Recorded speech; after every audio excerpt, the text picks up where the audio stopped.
Welcome to Girl Genius Radio Theater, where every week we bring you stories of adventure, romance, and mad science based on the popular comic book series Girl Genius. You can read new pages of Girl Genius for free every Monday, Wednesday, and Friday at girlgenius.net.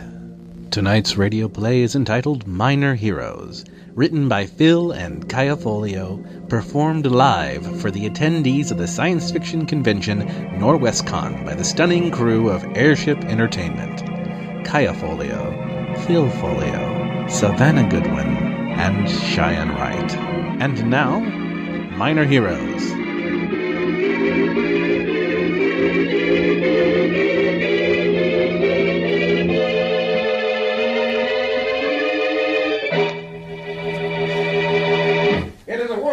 By mad science. Wholly. Europe is a patchwork of feuding kingdoms, each ruled by a mad scientist, or spark, determined to show all the others that they and they alone possess the knowledge and wisdom needed to rule. This knowledge and wisdom is demonstrated by the constant unleashing of robots and monsters upon the hapless citizens. For while the rest of the known world admires Europe for this sophisticated system of government, there are those who think that there must be a better way. Leading this fight with a really, really big robot monster, because sometimes you have to work within the system, is Agatha Heterodyne, Girl Genius! In our last episode, Agatha and her companions crossed the Emperor of all cats, Meow. and Zitha, lost princess of the lost city of Scamander, discovered that the castle of their host, Dr. Ethel Bonefish, had been shrunk by Agatha's bete noir, Alpha Trigwasson, who had accidentally shrunk himself as well. They are now on their way to the shrinking device to try and reverse the effect. Ah! Dead on! Still got the old eye. Very impressive, Doctor. Impressive? I can't believe it! We landed right on top of this! We do this a lot. All right, Ethar. Let's find the controls for this thing. Wait, we'll need a rope. There should be some in that tall cabinet in the corner, Lady Heterodyne. Heavens, there is. Dare I ask why there's a coil of rope in your guest room? People are rarely considerate enough to bring their own. All right, I'll rope us together. Othar first, then me, then Agatha, then Dr. Bonefish, then Squibs, then Crosp. You're letting Othar go first? Of course! I know where the controls are. I know how to operate them, plus my natural leadership quality. And if he gets out of line, I can cut him free after I kill him. That's as well as my keen ability to sense danger. Wait, what did you say? Let's go.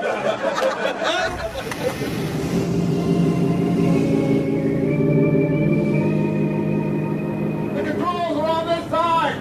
About halfway down. I see them. That cowling should act as a ledge. We'll aim for that. Luckily, this is a prototype. There's lots of handholds. Ah! That's hot! Yes, our spots are electrified as well. Terrific. Well, I didn't think I'd be climbing around on it. Poor planning, I call it. Oh, my hand! This giant blade came out. Oh, well, I did install various booby traps. What? Ants! What? No. The ants around here. He has a point. Are we there yet? Yes! I've just reached the ledge in front of the control panels. All right, everyone, step up carefully here. Here, Squibs, give me your hat. Very funny. Ah. Right. Sorry about that. These switches are huge. It'll take all of us to throw them. He was telling the truth, too. I only see a switch to shrink things down. All right, Othar, what's your plan? Simple! That's not surprising. Look, down there on the side. That's a locking bolt. It's how the machine is aimed at the fortress of blue mice. All we have to do is loosen that bolt, and the machine will tip forward, aiming the beam at the earth.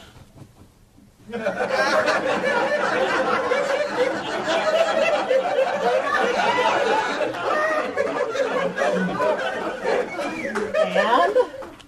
Well, isn't it obvious? Since we cannot expand the fortress all ourselves, we shall simply shrink the rest of the earth to fit. That's insane! No, it's science! Science itself is neither sane nor insane. It is what we do with science that determines how we ourselves are judged by the survivors. We stand on the edge of science, encountering forces and concepts that would baffle ordinary people. And we must make split-second decisions, the repercussions of which can echo throughout history. What in the world was the point of that diatribe? Well, isn't it obvious? Agatha does understand. You'll make the best sidekick ever! Oh, no, actually, I was just talking to distract you while Cross cut your line. You're crazy. And I believed you when you said you wouldn't kill him. Who says I killed him? This is Othar we're talking about. He gets dropped out of airships all the time. Sounds like fun. Well, perhaps, but I'll bet he doesn't usually drop into the mouth of a giant frog.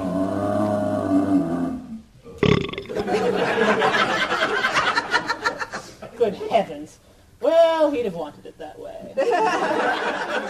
You've got to be kidding. Not really, by he, she means me. So Lady Heterodyne, what do we have to do? Oh, I don't know. He didn't label any of these switches. I guess we could just start turning them on and off. Very sound. That always works when my death ray is acting up. All right, let's try this one. Woo-hoo! Everybody, grab hold and push on the count of 3. 1, 2, 3. I say, that red light went out. Security systems are now disarmed. That turned all those booby traps off. At last! Warriors, attack! Ants! For the queen! For the hill! For crying out loud. Capture the machine! Yep, those ants. Destroy the humans! Avenge the legions that have been stomped under their heels! The colonies that have been destroyed by their shovels! The inferior quality of their picnic affair! Face my hammers! Face my claws! Face my death ray! Go team! Yeah! Fight, fight, fight, fight. Come on, Squid. You can give me a hand trying to figure out how to reverse this thing. Very funny. You know what the problem is? You mean besides getting my hand cut off? Yeah, you take things too seriously. You need a hobby. I don't have a hobby. Really? Yes, I collect right-hand gloves. Oh, wow. That's ironic. You're not happy. Say, have you noticed something odd about this machine? Out of my pants! Out of my pants! Cursor, switch to plan B! Not about the machine, per se. Look, it's still turned on. Then shouldn't we be shrinking? You'd think, unless the machine had shrunk us as far down as it could go. When you think about it, the atomic pressure must be tremendous. Why, I bet all we have to do is turn this thing off and we'll snap back to our regular size. Come on, this switch looks important.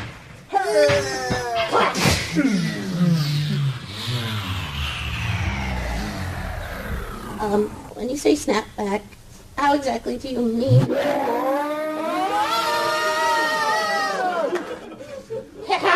It works! Amazing! Yeah! Ants! I'm covered in ants! Jump in the mouth! Well? Oh, I'm covered in ants with little scuba outfits!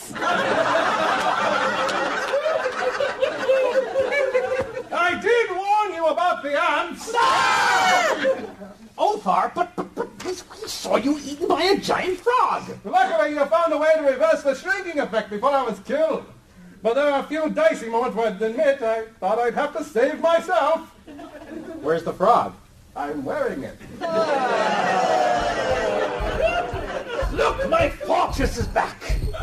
And a good thing, too, is there's a giant duck coming right for us! Quack. Well, now, wait a minute. How did that happen? No, run now! Explain later! Come! Oh, you have attempted to enter the fortress of Blue Mice. Prepare to be annihilated. I've never locked myself out before. 5 seconds. 4, 3. Will Dr. Bonefish find his keys? Will Zitha escape the deadly scuba ants? Will Squibs live long enough to earn the nickname Lefty? Tune in next time for another exciting episode of Agatha Heterodyne, Girl Genius! Well, friend, that's the end of Minor Heroes. I know it's a bit of a cliffhanger, but tune in next week for a completely unrelated story featuring your favorite characters from the world of Girl Genius. Tonight's play was performed by the Airship Entertainment Galvanic Players, starring Kaya Folio as Agatha Heterodyne, Phil Folio as Cross, the King of All Cats, and Dr. Bonefish, Savannah Goodwin as Squibs, and Zitha, the Lost Princess of the Lost City of Scaphander. And this is Cheyenne Wright, who played Othar, and your announcer, signing off.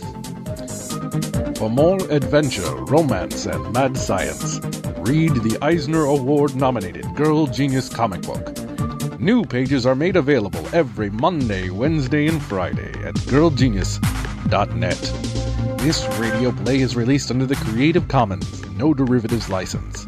which means that you can play it at parties. You can even give copies of it to your friends, but you can't sell it, and you can't make your own productions. Girl Genius is a registered trademark of Studio Folio, LLC. I'm a science genius girl. I won the science fair. I wear a white lab coat. DNA strands in my hair. When I clone a human being, it will want to hold my hand. When I clone a human being, it will be a member of my band. It will be